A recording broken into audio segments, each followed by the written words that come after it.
ABP Ganga, आपके साथ मैं हूं प्राची पाराशर। शाम के 7 बज चुके हैं। वक्त है 7 के समीकरण का। सबसे पहले बात करेंगे अखिलेश यादव के खिलाफ रामपुर से उठी बगावती आवाजों की। 2 साल से जेल में बंद आजम खान की अनदेखी को लेकर रामपुर में अब अखिलेश यादव और समाजवादी पार्टी को लेकर आजम खान के समर्थकों और आम जनता के बीच नाराजगी बढ़ती जा रही है। आजम खान के मीडिया प्रभारी फसाहत खान उर्फ शानू ने सपा अध्यक्ष अखिलेश यादव पर आजम खान की अनदेखी करने का जो आरोप लगाया था, अब उसका असर पूरे रामपुर में होता दिखने लगा है। आजम खान के मीडिया प्रभारी ने सीएम योगी के बयान का हवाला देते हुए कहा था कि मुख्यमंत्री योगी आदित्यनाथ ने जो बात कही थी कि अखिलेश यादव खुद नहीं चाहते कि आजम खान जेल से बाहर आए, वो सही साबित हो रही है। इतना ही नहीं, फसाहत खान ने यह भी कहा है कि अखिलेश यादव ने बीजेपी को आजम खान का दुश्मन बना दिया है। वो एक बार फिर आजम खान से मिलने जेल भी नहीं गए।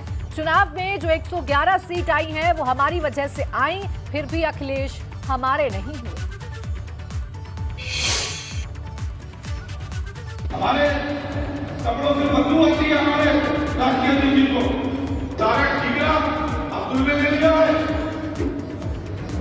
दरी भी अब्दुल उठाएगा, कोर्ट भी अब्दुल देगा और जेल भी अब्दुल जाएगा। आवाज हो जाएगा, उनका मुकदमे भी दिए जाएंगे, उनकी घरों की कुर्की हो जाएगी, उससे वसूली की जाएगी और राष्ट्रीय देगी आपके मुंह से एक शब्द नहीं निकलेगा। हमने आपको और आपके वालिद साहब को क्या ये कायदा ने बनाया, आप इतना बड़ा नहीं कर सके कि आजम खान को लेकर बना देते। हमारे लोगों से 111 सीटें आई है।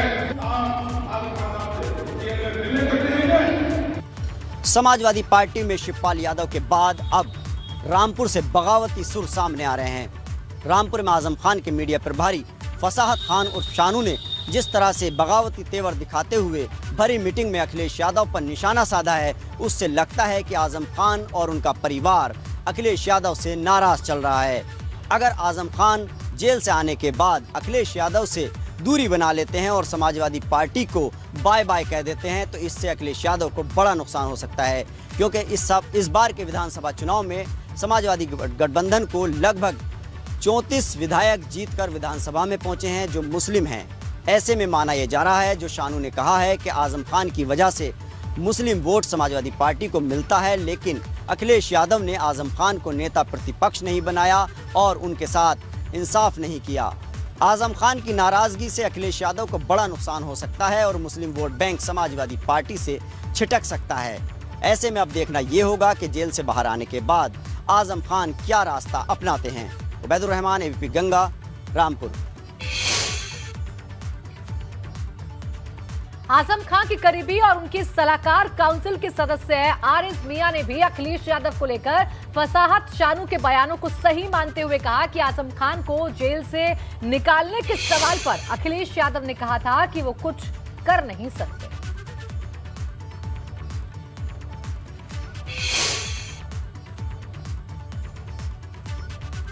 जो कुछ भी हुआ है वो फसाहत शानू एक जिम्मेदार हैं, आजम साहब के मीडिया प्रभारी हैं। वो उनके दिल का दर्द उनकी ज़बान से अल्फाजों के ज़रिए अदा हो गया और ये सवालात तो उठ ही रहे हैं। मुख्यमंत्री जी का अभी पिछले दिनों बयान आया था, उसमें भी उन्होंने कहा कि आजम साहब का जब जिक्र करा गया तो उसमें कहा कि अखिलेश जी नहीं चाहते कि वो जेल से बाहर आए। आप मशावरती काउंसिल के सदस्य भी हैं, आजम खान के करीबी हैं। अखिलेश यादव से क्या आपकी कभी मुलाकात हुई, इस सिलसिले में बातचीत हुई? क्योंकि लगभग 2.5 साल हो गए आजम खान सीतापुर जेल में है, तो मशावरती काउंसिल उनकी क्या कर रही है आजम खान को बाहर लाने के लिए, और किस तरह से अखिलेश यादव से क्या कभी मुलाकात हुई आप लोगों की? जी हाँ, एक बार पूरा वफद मिला था जिसमें उत्तर प्रदेश के बहुत जिम्मेदार लोग साथ में थे और उसके बाद 4 बार मेरी ज़ाती तौर पर मुलाकात हुई अखिलेश जी से। उसमें आजम साहब के लिए हमने उनसे जब भी बात करी तो उन्होंने ये कहा कि हम काम करना है, हम देख रहे हैं। लेकिन जब आखिरी मर्तबा मेरी दिल्ली कार्यालय में मुलाकात अखिलेश जी से हुई थी तो आखिरी बार में उन्होंने हाथ जोड़कर मुझसे यही कह दिया था कि मैं कुछ नहीं कर सकता, सरकार ख़िलाफ़ है उनके। तो उस पर मैंने उनसे ये भी कहा था कि साहब सरकार उनके ख़िलाफ़ है लेकिन सरकार आपके ख़िलाफ़ नहीं है, क्योंकि नेताजी की जब तबीयत ख़राब होती है तो मुख्यमंत्री जी एक बार नहीं बल्कि कई मरतबा उनके आवास पर जाकर उनकी तबीयत को देखने जाते हैं। आपके यहाँ शादी होती है तो हमारे प्राइम मिनिस्टर उस शादी में शिरकत करने आते हैं।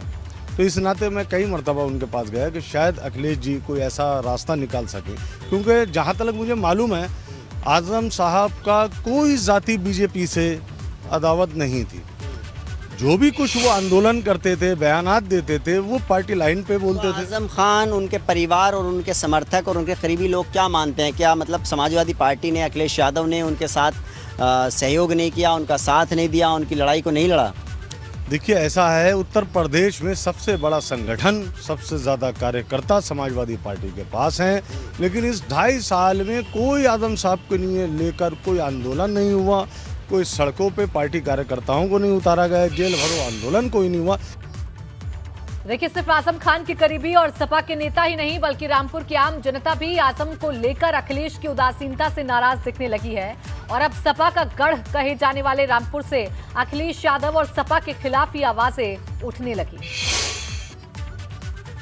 आज समाजवादी को समाजवादी बनाने में आजम खान का क्या रोल था और अखिलेश ने उनके साथ क्या रोल किया है, हम तो कहते हैं कि अभी भी वक्त है कि आँख खोलना चाहिए और अब समझना चाहिए कि आजम खान को आज तक समाजवादी ने इस्तेमाल किया है। इंशाल्लाह अगर देखो आने वाली बात होती तो अगर अखिलेश चाहते तो अब तक आ जाते। बस ये जो है ना राजनीति मुद्दे हैं और इसीलिए राजनीति मुद्दों को बना रखा है। अगर जीत रहा होता आजम खान को तो अब जेल के अंदर बैठे बैठे जीत गए। यही है कि सारे सब पार्टी पूरी उनकी उन्हीं पर खड़ी है। अगर आज वो ख़त्म कर दें तो पूरी पार्टी ख़त्म हो जाएगी, बिल्कुल ख़त्म है सारा मामला। और उनका है, उनका पूरा परिवार को घेर रखा है, जाहिर सी बात है। ये जब अपनी पार्टी साथ नहीं देगी फिर कौन साथ देगा, ये बताइए आप। हाँ, कोई धरना नहीं दिया, कोई नहीं दिया। हाँ, बात पार्टी छोड़ दें वो तो फिर बात की बात है, क्या होना है। अब तो अपना काम निकालें। पार्टी तो शायद ना चेंज करें वो, बाकी अगर ऐसा है कि उनका इस पार्टी के अंदर वो नहीं रहा है कोई रुतबा तो फिर उनका सोचना है कि वो उसको जो है चेंज कर दें। हाँ, आजम खान तो देखो रामपुर की जनता जो है पार्टी से नहीं जुड़ी हुई, आजम खान से जुड़ी हुई है। और इस बीच एक बड़ी खबर मिल रही है दिल्ली से। मुख्यमंत्री योगी आदित्यनाथ प्रधानमंत्री आवास पहुंचे हैं, पीएम मोदी से मिलने पहुंच गए हैं। मुख्यमंत्री योगी आदित्यनाथ, दोनों डिप्टी सीएम भी प्रधानमंत्री आवास पर पहुंच गए हैं। तो ये बड़ी खबर इस वक्त आपको बता रहे हैं। मुख्यमंत्री योगी आदित्यनाथ प्रधानमंत्री आवास पर पहुंचे हैं, साथ ही साथ डिप्टी सीएम केशव प्रसाद मौर्य और ब्रजेश पाठक भी पहुंचे हैं प्रधानमंत्री आवास पर पीएम से मुलाकात करने के लिए। अविनाश तिवारी मेरे सहयोगी ज्यादा जानकारी देंगे हमें। अविनाश, क्या जानकारी आपके पास?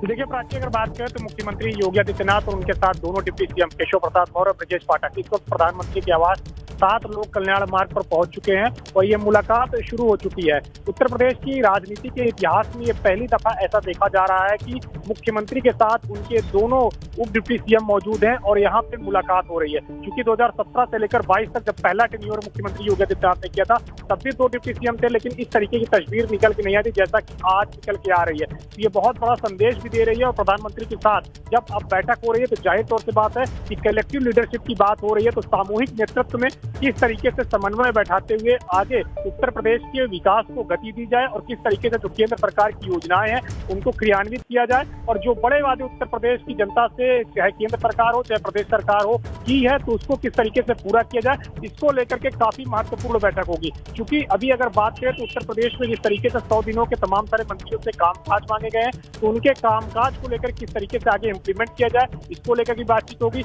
आजादी का अमृत महोत्सव 75वां वर्ष चल रहा है तो इसको लेकर के किस तरीके से आगे तमाम सारे कार्यक्रमों को जोड़ते हुए चला जाए।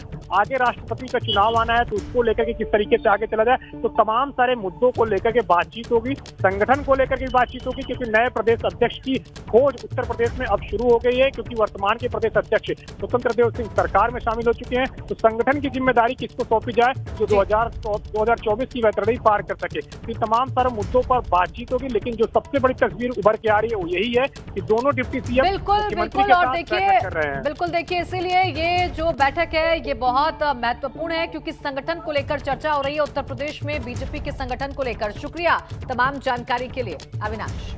इससे पहले आपको बता दें कि राष्ट्रपति से भी मिले थे मुख्यमंत्री योगी आदित्यनाथ और दोनों डिप्टी सीएम। राष्ट्रपति से मुलाकात की थी, राष्ट्रपति रामनाथ कोविंद से शिष्टाचार मुलाकात की थी जो कि आप इस वक्त तस्वीरों में भी देख सकते हैं। तो मुख्यमंत्री अकेले नहीं बल्कि उनके साथ उत्तर प्रदेश के दोनों डिप्टी सीएम दिल्ली में मौजूद हैं और मुलाकातों का जो सिलसिला है वो लगातार जारी है। राष्ट्रपति रामनाथ कोविंद से शिष्टाचार मुलाकात करने के लिए मुख्यमंत्री योगी आदित्यनाथ पहुंचे तो उस दौरान उनके साथ डिप्टी सीएम केशव प्रसाद मौर्य और ब्रजेश पाठक भी मौजूद रहे। इधर योगी सरकार में कैबिनेट मंत्री अरविंद कुमार शर्मा ने दिल्ली में प्रधानमंत्री नरेंद्र मोदी से मुलाकात की है। ए.के. शर्मा ने पीएम मोदी से मुलाकात की। दोनों के बीच शिष्टाचार मुलाकात हुई है, जो कि आप तस्वीरों में देख सकते हैं। कैबिनेट मंत्री हैं ए.के. शर्मा, जो कि दिल्ली में मौजूद हैं और उन्होंने आज प्रधानमंत्री नरेंद्र मोदी से शिष्टाचार मुलाकात की है, जिसकी तस्वीरें इस वक्त आप अपने टेलीविजन स्क्रीन पर देख सकते हैं। यूपी विधान परिषद की सभी 36 सीटों के लिए कल नतीजे घोषित हो जाएंगे। हालांकि 9 सीटों पर भाजपा के उम्मीदवार पहले घोषित किए जा चुके हैं। इधर आगरा में आगरा फिरोजाबाद एमएलसी सीट के लिए मतगणना होगी। सबसे पहले 25-25 मतपत्रों के बंडल बनेंगे, फिर उसके बाद निरस्त मतपत्रों की गिनती होगी। कुल वैध मतपत्रों में से 50% से एक अधिक का वरीयता कोटा तय होगा। मतदान के दौरान 60 कर्मचारी आपको बता दें कि मतगणना के दौरान 60 कर्मचारी मौजूद रहे।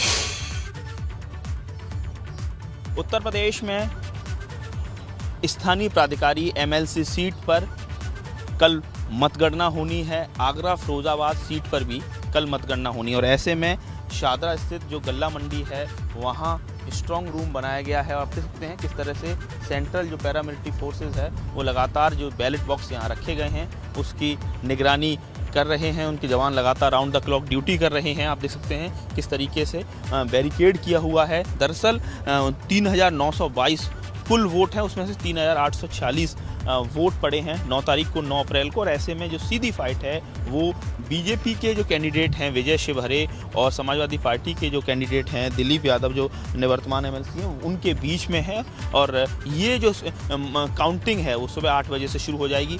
सबसे पहले 25-25 मतों के बंडल बनाए जाएंगे, फिर 500 मतों को एक साथ रख के उसको मिक्स किया जाएगा। निरस्त यानी कैंसिल जो वोट है उसकी सबसे पहले काउंटिंग होगी और ऐसे में पहली, दूसरी, तीसरी वरीयता के आधार पर मत डाले गए हैं और जो कैंडिडेट के कुल मतों में से 50% से एक मत ज़्यादा फर्स्ट वरीयता का होगा उसको विजयी घोषित कर दिया जाएगा। और इसके लिए जो तैयारियां हैं वो पूरी तरह से हो चुकी हैं। करीब 60 कार्मिक इस एमएलसी की जो कल जो काउंटिंग हो रही है उसके लिए ड्यूटी में तैनात रहेंगे। तमाम जो कहा जाए प्रशासनिक अधिकारी हैं उन्होंने तैयारियों की समीक्षा कर ली है। तो कल दोपहर बाद ये स्पष्ट हो जाएगा कि आगरा फिरोजाबाद स्थानीय प्राधिकारी एमएलसी सीट से किसकी जीत होती है। 5 प्रत्याशी मैदान में हैं लेकिन सीधा मुकाबला बीजेपी वर्सेस एसपी है। आगरा से नितिन उपाध्याय, गंगा। आजमगढ़ मऊ स्थानीय निकाय विधान परिषद चुनाव की मतगणना कल आजमगढ़ में एफसीआई गोदाम में होगी। मतगणना के लिए 14 टेबल लगाए गए हैं। सुरक्षा की व्यवस्था के लिए पुलिस एसपी, 6 डिप्टी एसपी और लगभग 1000 पुलिसकर्मियों की तैनाती की गई है। मतगणना स्थल पर त्रिस्तरीय सुरक्षा व्यवस्था की जाएगी और मतगणना स्थल पर नजर रखने के लिए 2 कैमरे का भी इस्तेमाल किया जाएगा। मतगणना कल सुबह 7 बजे से शुरू होगी। उसको लेकर पुलिस प्रबंध पूरा संपूर्ण कर लिया गया है। प्रशासन और पुलिस के द्वारा संयुक्त बैठक करके जितनी व्यवस्थाएं उनको दुरुस्त कर लिया गया है। 3 एडिशनल एसपी, 6 सीओज और 1000 का पुलिस बल अलग अलग रोल्स में इसमें डिप्लॉय किया गया है। ड्रोन का इस्तेमाल किया जाएगा मॉनिटर करने के लिए कि कहीं भीड़ भाड़ तो इकट्ठा नहीं है। इलेक्शन कमीशन के जो गाइडलाइंस हैं कि 3 लेयर्ड सिक्योरिटी, सीएपीएफ, पीएससी और पुलिस, सिविल पुलिस, इसका डिप्लॉयमेंट पुलिस के द्वारा किया गया है। बांदा जेल में बंद मुख्तार अंसारी के खिलाफ पर गुजरते दिन के साथ शिकंजा और कसता जा रहा है। मऊ में जिला प्रशासन ने मुख्तार के करीबी गणेश मिश्रा के खिलाफ कार्रवाई करते हुए 5 एकड़ जमीन पर किया गया अवैध कब्जे को आज जमींदोज कर दिया। मऊ के भुजौटी इलाके में मुख्तार के गुर्गे गणेश मिश्रा ने जिस जमीन पर कब्जा कर रखा था उसकी कीमत करीब 60 करोड़ रुपए बताई जा रही है, जिस पर अवैध तरीके से प्लॉटिंग करके कॉलोनी विकसित करने की तैयारी थी। लेकिन भारी पुलिस बल की मौजूदगी में जिला प्रशासन की टीम ने जमीन पर किए गए अवैध निर्माण को जमींदोज करवा दिया।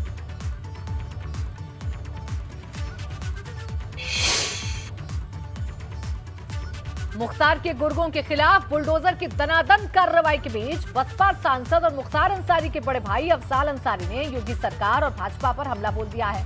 अफजाल अंसारी ने कहा है कि 2024 के लोकसभा चुनाव में बुलडोजर भाजपा के हार की वजह बनेगा। अफजाल अंसारी यही नहीं रुके, उन्होंने योगी सरकार पर बुलडोजर के जरिए अपनी राजनीति विरोधियों को निशाना बनाने का भी आरोप लगा दिया।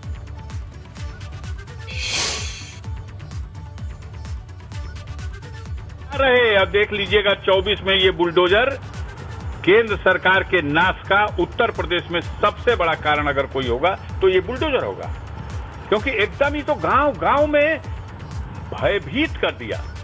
जो सत्ता अपने जनता को भयभीत कर दे, चुने हुए जनप्रतिनिधियों को भयभीत कर दे, अपने राजनीतिक विरोधियों को भयभीत कर दे, वो सुख से रह सकेगी।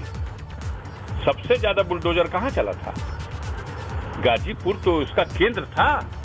अगर बुलडोजर की नीति को जनता का समर्थन था, अगर इनके लेफ्टिनेंटों ने जिन्हें ये बता रखा है कि सर बुलडोजर आपका बड़ा काम कर रहा, अगर उन लेफ्टिनेंटों में दमखम थी तो गाजीपुर की तो 7 सीट निकलनी चाहिए थी भारतीय जनता पार्टी की।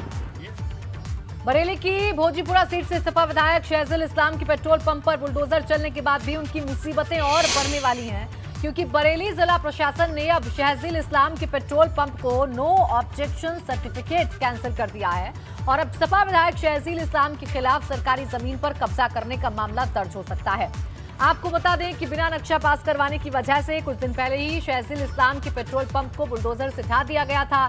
शहजील इस्लाम के पेट्रोल पंप को नवंबर 2019 में इसी शर्त पर एनओसी मिली थी कि 30 दिन के अंदर वो नक्शा पास करवाने के बाद ही पेट्रोल पंप का निर्माण करवाएंगे, लेकिन विधायक ने बिना नक्शा पास करवाए पेट्रोल पंप भी बनवा दिया और उसे शुरू भी करवा दिया। गोरखनाथ मंदिर पर हमला करने वाले अहमद मुर्तजा अब्बासी को कोर्ट में पेश किया गया, जहां कोर्ट ने मुर्तजा को 16 अप्रैल तक रिमांड पर भेज दिया है।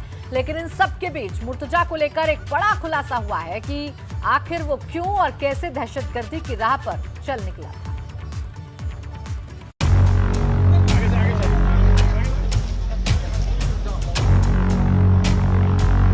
कोर्ट है जहां पर मुर्तजा को अंदर पेश करने ले जाया गया है। मुर्तजा उगलेगा एक ही राज।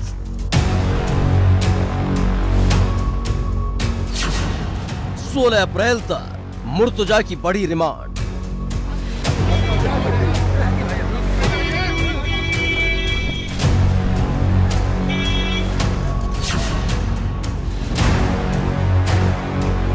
तीन अप्रैल को गोरखनाथ मंदिर पर हमला करने वाले अहमद मुर्तजा अब्बासी को गोरखपुर में कोर्ट में पेश किया गया, जहां एटीएस ने उसकी रिमांड बढ़ाने की मांग की।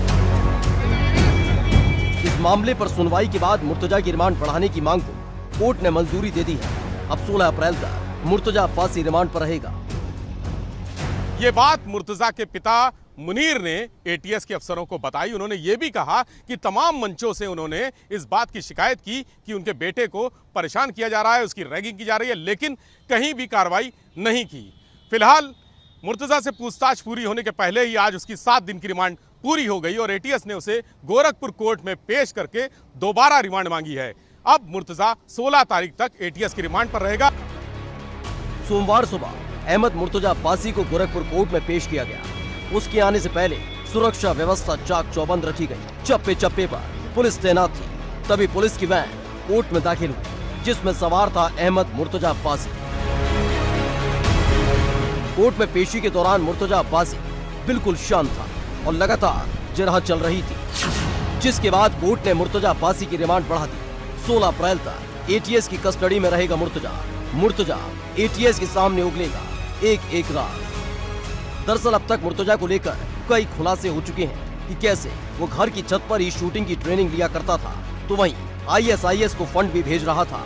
लेकिन सबसे बड़ा सवाल अब तक ये था कि आखिर कैसे दहशतगर्दी की राह पर निकल पड़ा था मुर्तजा अब्बासी। एटीएस ने जब मुर्तजा के पिता से पूछताछ की तो मुर्तजा को लेकर कई खुलासे किए कि कैसे आईआईटी में पढ़ाई के दौरान मुर्तजा के दिल और दिमाग में जहर पैदा होता चला गया। आईआईटी मुंबई में पढ़ाई के दौरान हुआ प्रभावित, रैगिंग के दौरान कई जुल्म और प्रताड़ना की भावना से प्रभावित हुआ।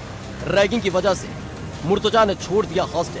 पिता के पास रहकर मुर्तजा ने पूरी की पढ़ाई। एटीएस को मुर्तजा के पिता ने बताया कि रैगिंग की वजह से मुर्तजा काफी प्रभावित हुआ था और उसे लगने लगा था कि कैसे मुसलमानों पर जुल्म किया जाता है। इस रैगिंग की घटना की शिकायत आईआईटी प्रशासन से भी की गई थी। मुर्तजा ने जब आईआईटी मुंबई में एडमिशन लिया था तो सीनियर स्टूडेंट ने उसकी रैगिंग की। रैगिंग के दौरान ही मुर्तजा को एहसास हो गया कि मुसलमानों को परेशान किया जा रहा है। धीरे धीरे ये बात उसके मन में बैठ गई कि मुसलमानों का देश में उत्पीड़न हो रहा है, उन्हें प्रताड़ित किया जा रहा है, और उसने आईआईटी मुंबई का हॉस्टल छोड़ दिया। वो अपने पिता के पास रहने चला गया और वहीं रहकर उसने आईआईटी मुंबई की पढ़ाई पूरी की।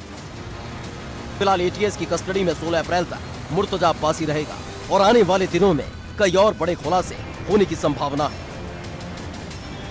Bureau report, ABP Ganga.